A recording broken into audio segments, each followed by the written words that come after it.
그리스도 예수 안에 있는 자에게는 결코 하나님의 정죄가 임하지 않습니다. 그리스도 예수 안에서 역사하는 생명을 주는 성령의 법이 그를 죄와 사망의 법에서 해방하였기 때문입니다. 이것이 지난주 말씀입니다. 이제 그리스도 예수 안에 있는 자에게는 결코 정죄함이 없나니 이는 그리스도 예수 안에 있는 생명의 성령의 법이 죄와 사망의 법에서 너를 해방하였음이라. 오늘 본문은 지난주 본문에 이어지는 내용으로 어떻게 죄와 사망의 법 아래 있던 자가 해방되어 하나님의 정죄를 받지 않게 되었는지를 설명합니다. 한글 성경과 다르게 헬라어 원어 성경을 보면 3절 서두에 왜냐하면 접속사가 있어서 사도의 논증이 이어지고 있음을 알게 합니다.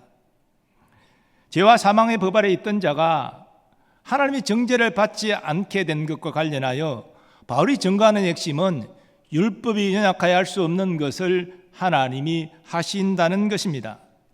본래 율법은 하나님이 자기 백성에 주신 의로운 말씀으로 연약함이 없는 완전한 것입니다.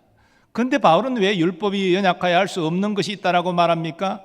본문을 자세히 보면 율법 자체가 연약한 것이 아니라 율법을 지켜야 될 사람이 연약함으로 율법이 연약해졌다는 것입니다.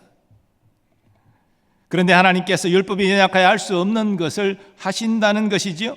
3절 하반절 이하에는 하나님의 행하심을 이렇게 증거합니다.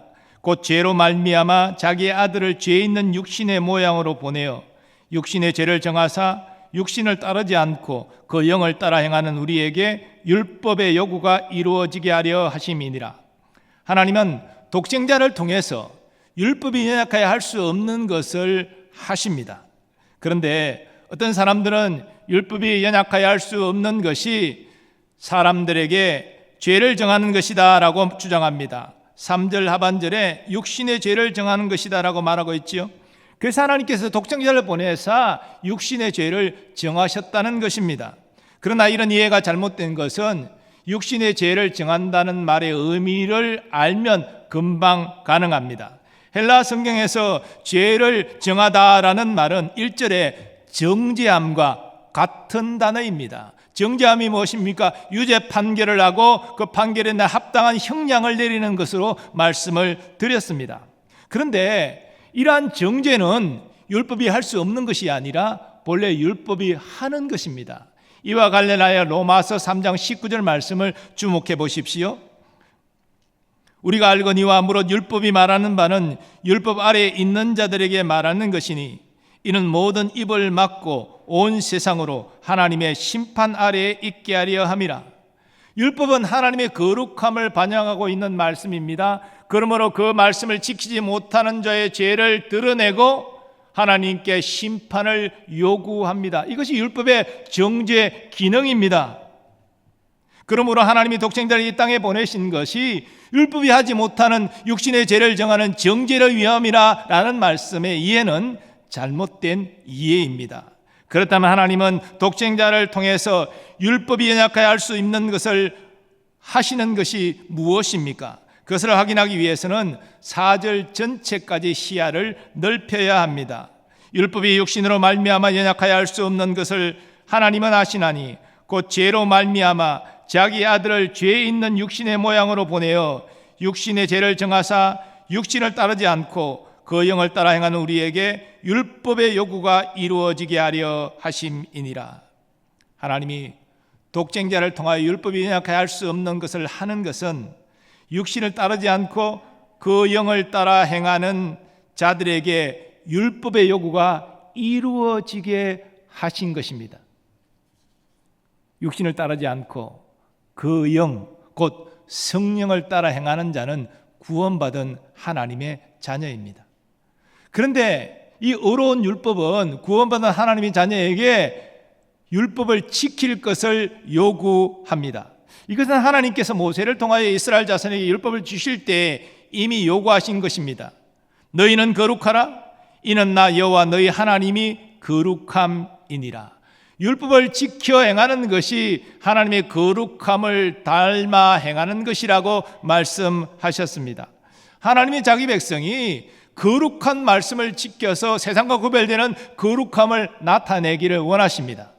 근데 이스라엘 역사를 보면 이는 하나님의 원하심과 다르게 이스라엘 자손은 율법을 지키지 않고 우상 숭배하였습니다. 거룩히 행하지 않았습니다. 그래서 율법을 지키지 않는 이스라엘 자손을 정죄하고 하나님의 심판을 요구하는 부정적인 것이 되고 말았습니다. 그러면 하나님께서 어떻게 독생자를 통하여 율법의 이러한 요구를 이루어지게 하십니까? 어떻게 하나님이 자녀들의 율법이 요구하는 거룩함을 이루게 하시는 것입니까? 바울이 오늘 본문에서 증거하는 내용을 우리가 숙고하면 하나님께서 독생자를 통하여 죄인을 구원하시는 과정이 곧 율법을 이루시는 과정과 동일함을 알 수 있습니다. 하나님이 죄인을 구원하시고 율법의 요구를 이루시는 과정은 다음과 같이 5가지로 정리 가능합니다. 자, 첫 번째로 하나님은 독생자를 이 땅에 사람으로 태어나게 하셨습니다. 3절에 하나님이 자기 아들을 죄 있는 육신의 모양으로 보내어라는 말씀이 증거되는데 이것은 예수님의 성육신을 표현한 것입니다. 하나님이 독생자를 이 땅에 보내셔서 율법이 연약하여 할 수 없는 것을 하신다는 것입니다. 그런데 예수님은 죄 있는 육신으로 성육신한 것이 아니라 죄 있는 육신의 모양으로 성육신하셨습니다. 이 차이를 이해할 필요가 있습니다. 예수님은 하나님이시지만 우리와 똑같은 인간의 몸을 가지신 사람으로 이 땅에 오셨습니다. 하지만 사람이 가지고 있는 죄는 없으십니다. 이를 위해서 하나님은 특별한 독생자의 탄생을 섭리하셨는데요, 바로 동정녀, 남자를 알지 못하는 처녀의 몸에 성령으로 독생자를 잉태하게 하여 이 땅에 태어나게 하셨습니다. 천지를 말씀으로 창조하신 하나님이 한 여인의 몸에 성령으로 아기를 가지도록 왜 못하시겠습니까? 그건 어려운 일이 아니지요. 이 일이 중요한 것은 예수님의 이 땅의 탄생은 아담의 후손이 아닌 여인의 후손으로 오게 하셨다는 것입니다. 아담의 후손이라면 아담의 첫 범죄에 함께한 원죄가 다 있을 터인데 아담의 후손이 아니기 때문에 예수는 원죄 없는 상태로, 즉 무죄한 상태로 이 땅에 태어나셨다는 것입니다. 예수님이 동정녀 마리아의 몸에 성령으로 잉태되어 원죄가 없는 몸으로 이 땅에 태어나신 것이 왜 중요합니까? 하나님이 죄인의 구원을 위하여 죄 없는 한 사람이 필요하셨기 때문입니다. 여러분, 우리의 죄의 대속을 위해서도, 우리가 의의 전가를 받아 의로운 자로 구원받기 위해서도 죄 없는 의인이 필요합니다. 하나님은 범죄하여 타락한 인간에게는 그런 죄 없는 인간을 찾을 수 없었기에 독생자를 사람이 되게 하시고 그를 통하여 죄인을 구원하고자 하셨습니다. 하나님이 그 아들을 세상에 보내신 것은 세상을 심판하려 하심이 아니요 그로 말미암아 세상이 구원을 받게 하려 하심이라. 죄인의 구원, 율법의 요구를 이루자는 첫 번째 과정은 독생자를 사람이 되게 하신 것입니다. 두 번째로 하나님은 독생자에게 율법을 지키게 하셨습니다. 앞에 말씀드린 대로 의로운 율법은 사람들에게 율법을 지킬 것을 요구합니다. 그러나 이 땅의 모든 사람 중에 율법을 100% 지켜서 의로울 자는 한 사람도 없습니다. 그래서 성경은 모든 사람이 하나님 앞에서 죄인이라고 선언하는 것입니다. 하지만 예수님은 죄 없는 자로 이 땅에 오셨고 성령으로 충만하여 많은 유혹과 시험 앞에서도 하나님의 말씀을 그대로 지켜서 하나님의 의를 이루셨습니다. 그 사실을 히브리서 기자는 이렇게 증거합니다. 우리에게 있는 대제사장은 우리의 연약함을 동정하지 못하실 이가 아니요 모든 일에 우리와 똑같이 시험을 받으신 이로되 죄는 없으시니라. 베드로 사도도 예수님을 일컬어 그는 죄를 범하지 아니하시고 그 입에 거짓도 없으시며라 증거하였습니다. 예수님도 자신의 말을 듣고 있는 사람들에게 너희 중에 누가 나를 죄로 책잡겠느냐라고 자신의 무지함을 말씀하셨습니다. 이 땅에 오신 하나님의 독생자가 율법 아래에 거하셔서 율법을 온전히 100% 지키신 것은 성부 하나님의 뜻에 순종하신 것입니다. 그리고 율법의 요구를 이루지 못하여 정죄받는 죄인들을 구원하기 위함입니다. 그 사실을 바울은 이렇게 증거합니다. 때가 참에 하나님이 그 아들을 보내사 여자에게서 나게 하시고 바로 성령으로 잉태되어 태어나게 하신 것입니다. 율법 아래에 나게 하신 것은 율법 아래에 있는 자들을 속량하시고 우리로 아들의 명분을 얻게 하려 하심이라. 예수님이 율법 아래에 나셨다는 것은 율법을 지킬 의무를 가지셨다는 말씀입니다. 예수님께서 우리를 위하여 친히 거룩한 계명을 100% 온전히 지키셨다라는 사실을 많은 사람들이 간과합니다. 그런데 이 일은 우리의 구원을 위해 필수적인 것입니다. 우리가 죄를 속량받는 것도 죄 없는 의로운 예수님이 계시기 때문에 가능한 것이고, 우리가 의를 전가받아 하나님 앞에 의로운 자로 인정받는 것도 죄 없는 의로운 예수님이 계시기 때문인 것입니다. 세 번째로 하나님은 독생자에게 십자가에서 우리의 죄를 대속하게 하셨습니다.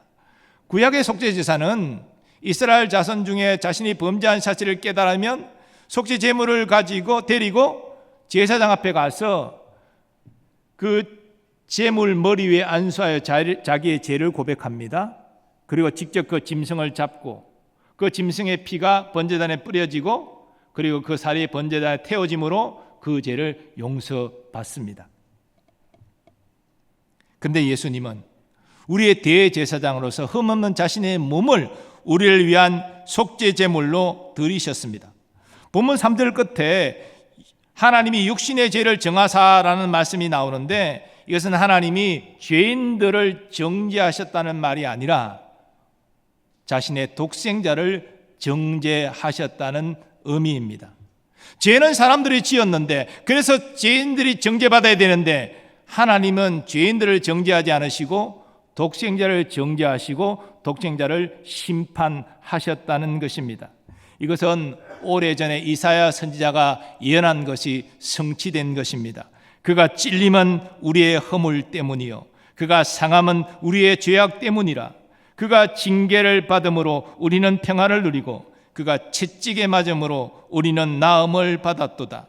우리는 다 양 같아서 그릇 행하여 각기 제 길로 갔거늘 여호와께서는 우리 모두의 죄악을 그에게 담당시키셨도다. 그가 누굽니까? 하나님의 독생자 예수 그리스도가 우리의 죄값을 십자가에서 담당케 하셨다는 것입니다. 옛날에 조선시대에 죄인 대신 곤장을 맞는 제도가 있었습니다. 이름하여 볼기품을 판다라는 것이죠. 죄를 지었습니다. 그래서 유죄 판결이 나고 이제 곤장을 맞게 됩니다. 그런데 가난한 사람들이 자신의 몸으로 대신 곤장을 맞음으로 그 본래 곤장을 맞아야 될 사람에게 대가를 받게 되는 것이지요. 가난한 사람들은 그렇게 자신의 볼기품을 팔아서 생계를 이어갔던 것입니다. 그러나 예수님은 아무런 대가도 바라지 않으시고 자신의 몸을, 자신의 생명을 우리의 죄를 위한 속죄제물로 하나님께 드리셨습니다. 그것이 우리를 구원하기 위한 하나님의 뜻이기 때문입니다. 그래서 예수님은 그 사실을 이렇게 말씀하셨습니다. 인자가 온 것은, 예수님이 온 것은 섬김을 받으려 함이 아니라 도리어 섬기려 하고 자기 목숨을 많은 사람의 대속물로 주려 함이니라. 많은 사람의 죄값을 대신 지불하는 제물로 자신을 드리기 위함이라는 것입니다. 하나님은 우리 죄로 말미암아 독생자를 죄 있는 육신의 모양으로 이 세상에 보내어 십자가에서 우리 죄값을 담당하게 하셨습니다. 그래서 죄인의 정죄를 요구하는 이 율법을 만족시키셨습니다. 그러므로 그리스도 예수 안에 있는 자는 결코 정죄함이 없습니다. 죄인인 우리를 심판하지 않으시고 우리의 죄를 독생자에게 옮겨서 독생자를 정죄하시고 심판하시는 이 하나님의 방식이 무엇입니까? 이것이 우리를 향한 하나님의 놀라운 사랑입니다. 죄를 지은 나를 정죄 심판하지 않으시고 죄 없는 아들을 우리 대신 정죄 심판하시는 것이 우리를 구원하시는 하나님의 놀라운 사랑입니다. 네 번째로 하나님은 우리를 성령으로 거듭나게 하셨습니다. 첫사람 아담이 범죄한 이후에 아담을 포함한 모든 인간의 본성은 부패하였습니다. 영적 기능을 상실하였습니다. 그래서 한 사람이 구원받으면 성령으로 거듭나는 것은 필수적입니다. 예수님도 니고데모에게 사람이 성령으로 거듭나지 아니하면 그 누구도 하나님 나라에 들어갈 수 없다라고 말씀하셨습니다. 성령으로 거듭나는 것이 무엇입니까? 영적으로 죽었던 우리가 영적으로 살아나는 것입니다. 그래서 영적인 기능이 살아나기 때문에 영적인 일을 하여 하나님을 기쁘시게 할 수 있다는 것입니다. 그리고 보혜사 성령님이 우리 안에 거하셔서 우리를 의와 진리의 길로 인도하신다는 것입니다. 그러므로 제가 여러분에게 묻습니다. 여러분은 성령으로 거듭나셨습니까? 영적인 기능을 하나님의 은혜로 회복하셨습니까? 자, 성령으로 거듭나면 어떤 특징이 있습니까? 먼저 하나님 말씀을 이해하게 된다는 거예요.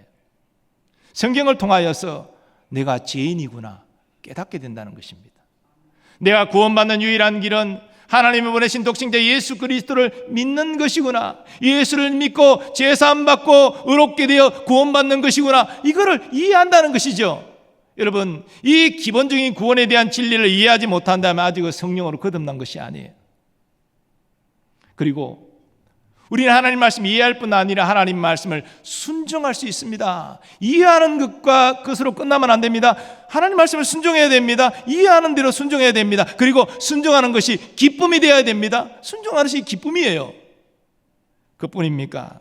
우리의 인생에 여러 가지 어려움을 당하지만 낙심 절망하지 않고 살아계신 하나님을 의지하고 하나님이 주시는 평강을 누릴 수 있습니다. 또 우리 안에 계신 성령님의 도우심을 받아 죄와 싸우게 되고 이기게 되고 예수님의 아름다운 성품을 닮아가게 됩니다. 이것이 율법이 요구하는 신자의 거룩함, 곧 성도의 성화인데, 이 성도의 성화도 우리의 구원의 과정입니다. 하나님의 독생자를 통하여 우리를 성령으로 거듭나게 하셔서 영적인 지각을 열고 영적인 일을 하게 하시는 것입니다.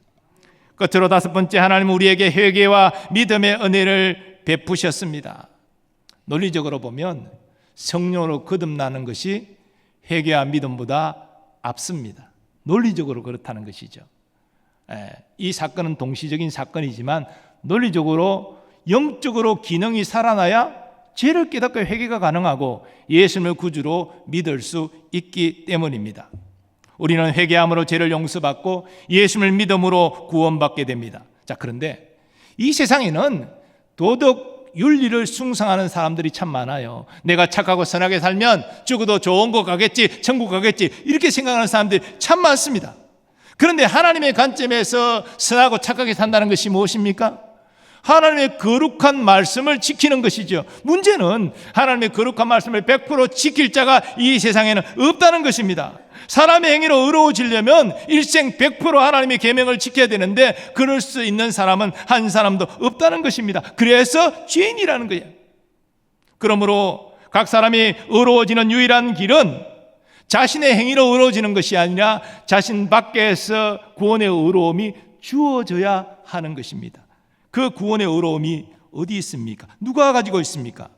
예수님이 이 땅의 율법을 지켜 이루신 예수님의 의로움, 하나님의 의가 우리 구원의 의로움이라는 것이죠. 그런데 예수님의 의로움을 전가받는 조건이 있습니다. 하나님은 아무나에게 예수 그리스도 의로움을 주시는 것이 아니라 예수 그리스도를 진실로 믿는 자에게, 구주로 믿는 자에게 그 의로움을 증거하여 너는 의로운 자라 말씀하신다는 것입니다. 사도 바울은 그 사실을 이렇게 선언합니다. 이제는 율법 외에 하나님의 한 의가 나타났으니. 율법도 의로움이 있어요.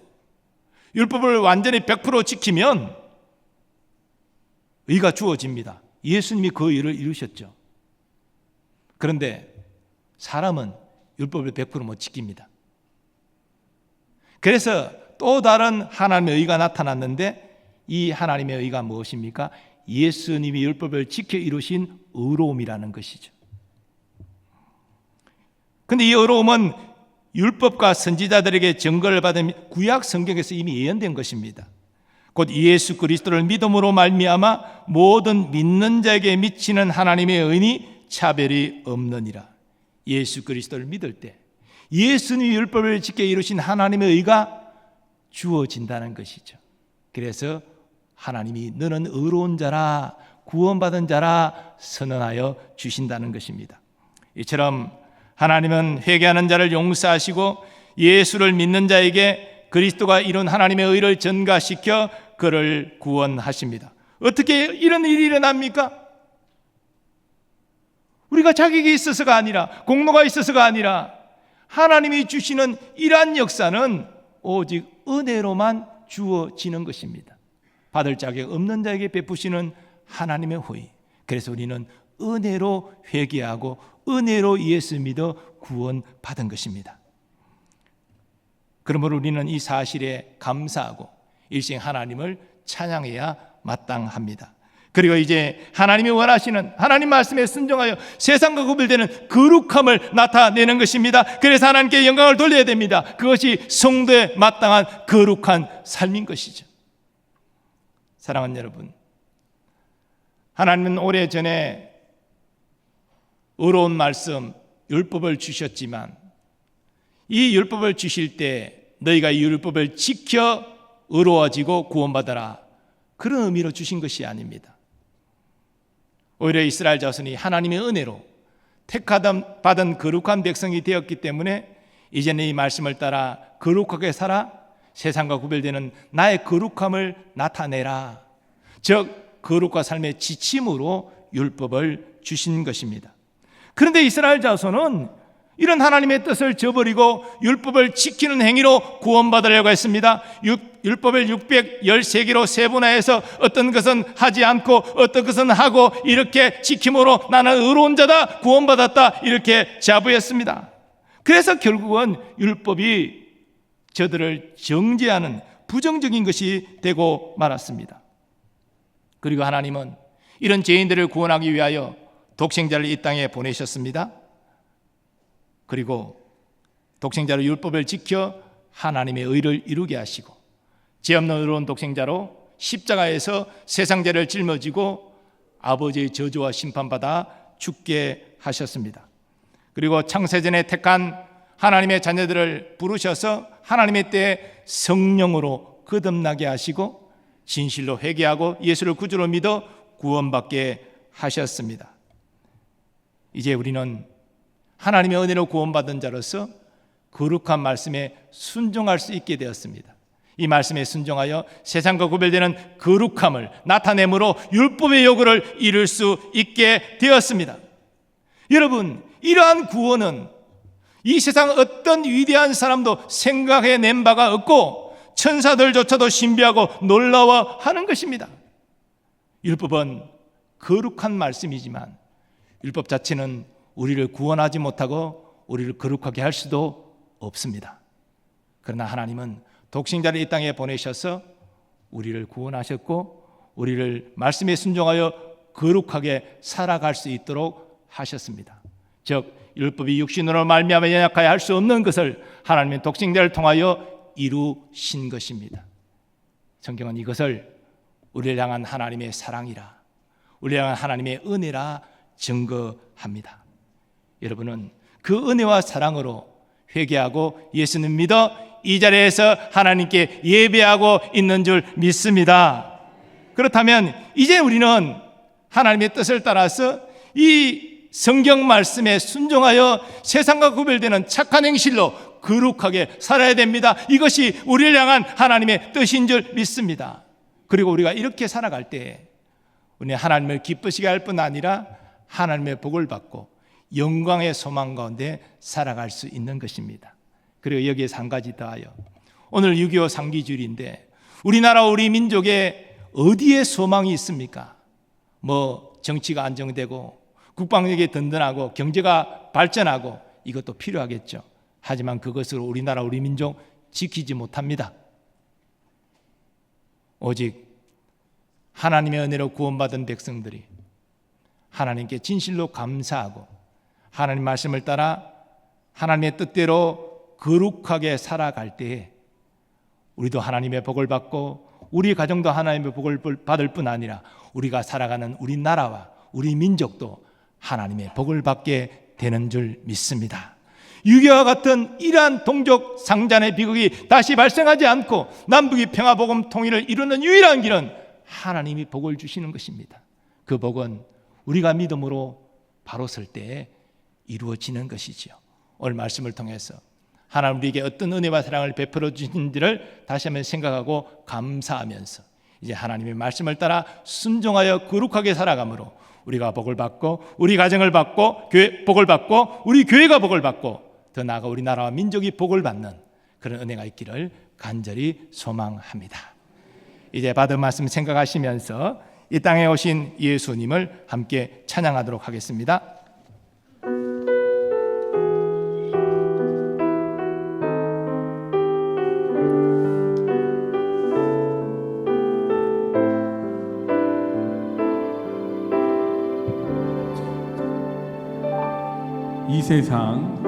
이 세상 가장 아름다운 순종의 눈물 온 세상 다시 빛나게 한 생명의 눈물 그가 이 땅에 오신 이유 죽어야 살게 되고 져야만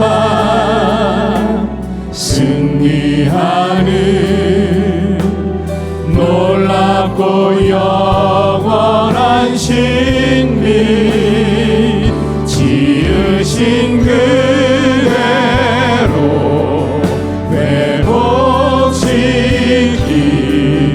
우리의 창조주 그리스도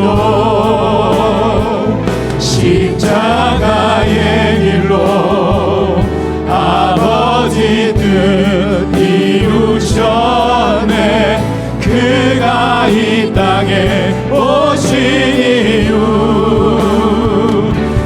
이제 우리에게 맡겨진 그 소망 그 사랑 그 생명 아름답고 눈부신 십자가의 길 우리가 이 땅에 살아갈 이유 우리 다 일어나셔서 우리 고백하면서 찬양하겠습니다. 이 세상 가장 아름다운 순종의 눈물 온 세상 다시 빛나게 한 생명의 눈물 그가 이 땅에 오신 이유 죽어야 살게 되고 져야만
오신 십자가의 일 우리가 이 땅에 살아갈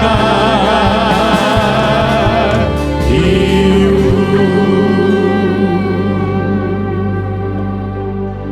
이 시간 말씀 받고 함께 기도하기를 원합니다. 우리는 허물과 죄 가운데 하나님의 정죄받아 마땅한 자들이었습니다. 이는 우리가 예수 그리스도를 통한 주의 은혜로 제사함받고 구원받았습니다. 예수님이 이 땅에 사람으로 태어나신 것도, 율법을 지켜 하나님의 의를 이루신 것도, 십자가의 대속의 죽음을 맞이한 것도 우리의 구원을 위한 주의 은혜입니다. 그리고 성령으로 우리를 거듭나게 하셔서 회개하고 예수님 믿게 하셔서 하나님의 자녀되게 하셨습니다. 이 은혜와 사랑을 깊이 감사하는 우리가 되기를 원합니다. 이제 하나님 거룩한 말씀에 순종하여서 세상과 구별되는 거룩함을 이루어 하나님의 기쁨이 되고 하나님의 영광을 나타내게 하여 주옵소서.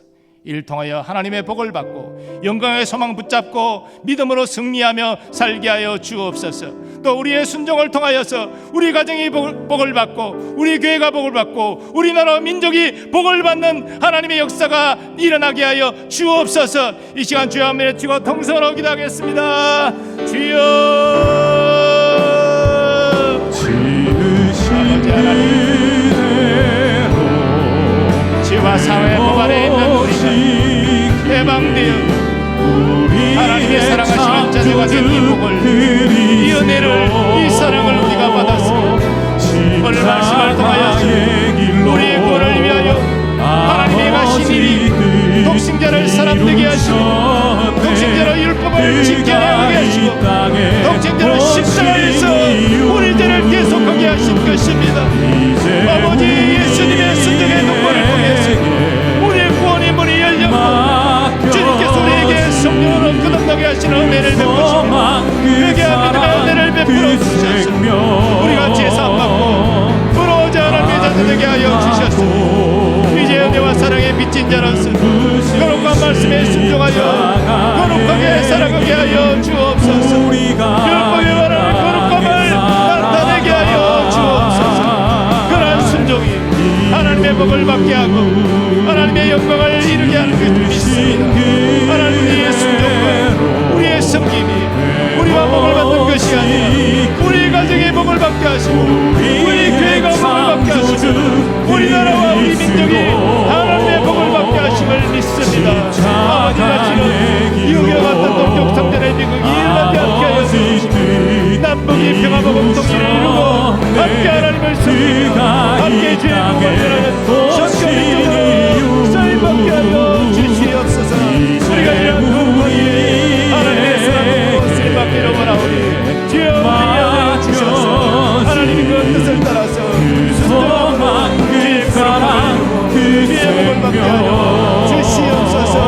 우리 모두에게 이 시간 거룩한 믿음의 결단이 일어나도록 주님 허락하여 주시옵소서. 주님 함께하여 주시옵소서. 거룩하신 하나님, 율법은 어려운 것이지만 우리를 구원하지도 못하고 우리를 거룩하게 살게 하지도 못합니다. 하나님은 독생자를 이 땅에 보내셔서 우리를 위하여 율법을 지키게 하시고 우리로 위하여 십자가의 대속의 죽음을 맞이하게 하셔서 우리에게 구원의 은혜를 베풀어 주셨습니다. 하나님, 성령으로 거듭나게 하시고 또한 회개와 믿음의 은혜를 베풀어 주신 것에 깊이 감사하게 하시고 이제는 율법의 요구대로 말씀에 순종하여 거룩함을 나타내어 이 땅에 주의 기쁨이 되는 자녀가 되게 하여 주옵소서. 이를 통하여 우리가 하나님의 복을 받는 인생이 되게 하시고 우리의 순종을 통하여 우리의 가정이 복을 받게 하시며 우리 교회가 복을 받게 하시고 우리나라 우리 민족도 하나님의 복을 받게 하여 주시옵소서. 이 시간 우리의 연약한 모습을 가지고 주님 앞에 나왔습니다. 종이 믿음으로 간구하오니 육신의 질고 가운데 투병하는 분들에게 육신의 치유의 역사가 일어나게 하여 주시옵소서. 마음의 깊은 상처를 받은 자들에게 상처가 치유되고 회복되는 은혜도 임하게 하여 주옵소서. 영적으로 낙심된 자들이 다시 한번 영적으로 힘을 얻을 수 있도록 주의 은혜를 베풀어 주시옵소서. 우리의 사랑하는 자녀손들, 저들의 성장과 학업, 진학과 취업, 결혼과 잉태와 출산의 모든 것들이 주님의 크신 은혜 안에 있게 하여 주시옵소서. 국방 의무를 감당하는 우리의 자녀들이 건강하게 사명자를 감당하고 가정으로 돌아올 수 있게 하여 주옵소서. 오늘도 주의 은혜에 감사에 헌신하는 모든 일꾼들에게 복 주셔서 저들의 생업이 복되게 하시고 저들의 가정과 자녀가 복되게 하여 주시옵소서. 선교사님들과 가족들을 보호하여 주시고 그 선교사에게 주님 함께하여 주의 능력을 나타내게 하여 주시옵소서. 우리나라 우리 민족도 여호와를 경외하는 복을 받게 하여 주옵시고 위정자들이 국민을 잘 섬겨서 공평과 정의가 하수가 채라는 대한민국 되게 하여 주옵소서. 남북의 평화복음 통일을 이루어 주셔서 이산가족의 눈물을 웃음으로 바꿔 주시고 남북의 성도들이 함께 하나님을 예배하며 땅까지 주의 복음 전하는 선교 민족으로 쓰임받게 하여 주시옵소서. 이제는 우리 주 예수 그리스도의 은혜와 하나님 아버지의 무한하신 사랑하심과 성령님의 역사하심과 교통하심이 허물과 죄로 하나님의 정죄받아 마땅한 우리 인생을 구원하기 위하여 독생자를 이 땅에 보내주시고 독생자의 율법을 지키게 하시고 십자가에 달려 우리 죄를 대속하여 죽게 하심으로 우리를 구원하신 하나님의 크신 은혜와 사랑에 감사 영광 돌리면서 이제는 거룩한 말씀에 순종하여 하나님의 의를 드러내고 이 땅에 하나님의 영광을 나타내는 축복의 통로로 쓰임받기로 결단하는 모든 주의 백성들의 삶의 범사 위에 더 나아가 이 나라 이 민족 위에 항상 함께하여 주시옵기를 간절히 축원하옵나이다. 아멘.